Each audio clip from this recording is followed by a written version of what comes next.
வாங்க மக்களே, பூரியும் பூரி மசாலாவும் மார்னிங் பிரேக்ஃபாஸ்ட்டுக்கு எப்படி பண்ணலாம்ட்டு பார்க்கலாம். நீங்கள் பூரி பண்ணுற மாதிரி இருந்துச்சுன்னா மார்னிங்கே நீங்கள் பூரிக்கே மாவு வந்து பிணைஞ்சி வச்சுக்கணும். சப்பாத்தி மாவுக்கு எப்படி பண்ணிடுறோமோ அந்த மாதிரி. நெக்ஸ்ட்டு உருளைக்கிழங்கு வேக வச்சு எடுத்துக்கணும் மசாலாவுக்கு.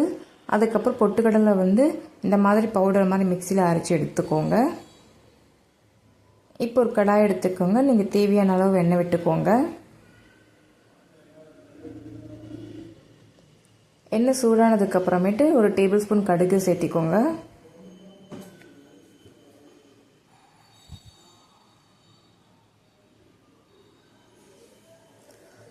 சோம்பு, பொடியாக கட் பண்ண இஞ்சி, கடலைப்பருப்பு. கடலைப்பருப்பில் வந்து பாருங்கள் தீஞ்சிராமல் இருக்காது, ப்ரௌன் கலரில் வரணும்.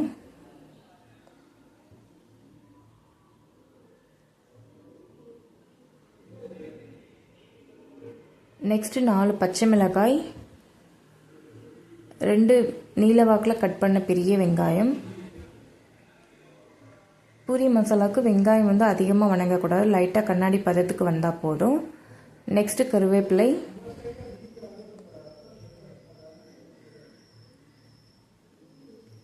இப்போ பாருங்கள் வெங்காயம்லாம் வந்து கண்ணாடி பதத்துக்கு வந்துருச்சு. இப்போது அரை தக்காளி. இந்த பூரி மசாலாவுக்கு தக்காளி அதிகமாக சேர்க்கக்கூடாது, அதனால் நான் ஒரு தக்காளியில் நான் பாதி தக்காளி தான் எடுத்திருக்கேன். நீங்களும் பாதி தக்காளி சேர்த்திக்கோங்க.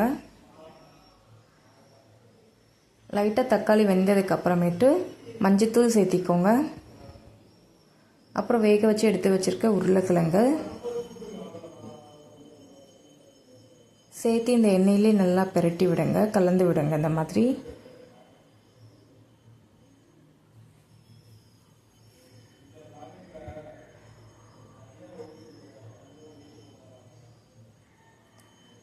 நெக்ஸ்ட்டு கொஞ்சமாக தண்ணி விட்டுக்கோங்க.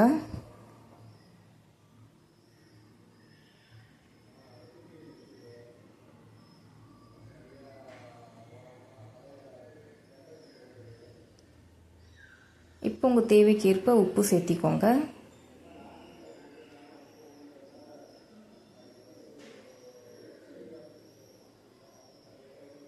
இப்போ நம்ம பொட்டுக்கடலை பவுடர் மாதிரி அரைச்சி வச்சுருக்கோம்ல, அது வந்து நம்ம தண்ணியில் கரைச்சி இப்போ இதில் சேர்க்க போகிறோம். இந்த மசாலா கூட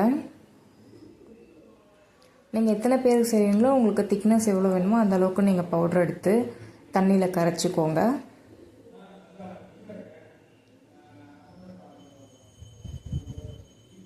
இப்போ இந்த மாதிரி நம்ம கரைச்சோம்ல அதை இதில் ஊற்றிடுவோம். பொட்டுக்கடலை பவுடர் கரைச்சி இதில் ஊற்றிடுங்க. கரைச்சி ஊற்றி ஹை ஃப்ளேமில் 10 நிமிஷம் விடுங்க. நல்லா இப்போ தண்ணியாக இருக்க மாதிரி தான் இருக்கும்.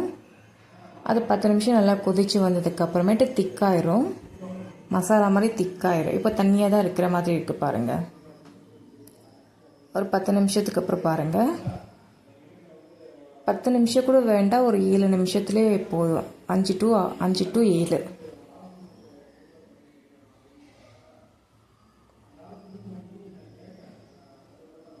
இப்போ 10 நிமிஷத்துக்கு அப்புறம் பாருங்கள் மசாலா வந்து திக்காயிருச்சு. இப்போ ஸ்டவ் வந்து ஆஃப் பண்ணிவிட்டு நம்ம கொத்தமல்லி வந்து தூவி விட்டுக்கலாம். ஃப்ரெஷ்ஷான கொத்தமல்லி இந்த மாதிரி கட் பண்ணி தூவி விட்டுக்கோங்க. ஸ்டவ் ஆஃப் பண்ணிடுங்க. நெக்ஸ்ட்டு அரை எலுமிச்சப்பழம் வந்து லைட்டாக ஸ்க்வீஸ் பண்ணி எடுத்துக்கோங்க. அதிகமாக ஸ்க்வீஸ் பண்ணிட்டிங்கன்னா ஓவராக புளிப்புத்தன்மை வந்துடும். மறுபடியும் டேஸ்ட் பண்ணி பார்த்துட்டு நீங்கள் லெமன் ஸ்க்வீஸ் பண்ணலாமா வேண்டாமா நீங்கள் அகெயின் ஸ்க்வீஸ் பண்ணிக்கோங்க. காரம், உப்பு, புளிப்பு எல்லாமே ஈவனாக இருக்கணும் இதில் கொஞ்சம். இப்போ வாங்க பூரி பார்க்கலாம். நிறைய பேர் வந்து பூரி புஸ்ஸுன்னு வரலன்னு சொல்லுவாங்க. எனக்கும் ஃபஸ்ட்டு அந்த மாதிரி வரல. நான் கல்யாணம் ஆனதுக்கப்புறமேட்டு நாமக்கல்லில் எங்கள் ஹஸ்பண்டோட பாட்டி தான் எனக்கு சொல்லி கொடுத்தாங்க.